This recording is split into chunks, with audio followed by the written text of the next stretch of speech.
If you've ever shaved your bikini area and ended up with razor bumps, itching, or irritation, you're not alone. The truth is, most people are doing it completely wrong, leading to discomfort that can last for days.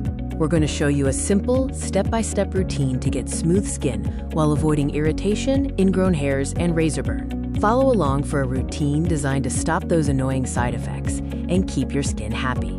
Let's start with why shaving often causes problems, so you know what to avoid. The bikini area has sensitive skin and coarse hair, a combination that requires careful technique. Shaving incorrectly, like dry shaving, using dull razors or rushing, leads to tiny skin irritation and microcuts. This is what causes razor bumps, ingrown hairs, redness, itching, and that uncomfortable burning feeling. Step 1 to a smooth shave actually happens before the razor touches your skin: preparation. Always start with warm water or a warm shower. This softens the hair and opens the pores, making shaving much easier and safer. Gently cleanse the area with a mild, fragrance-free wash to remove any oils and bacteria before shaving.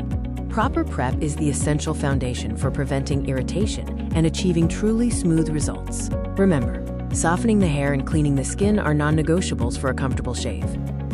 Stay tuned for the next steps in our guide, covering the perfect shaving technique and essential aftercare.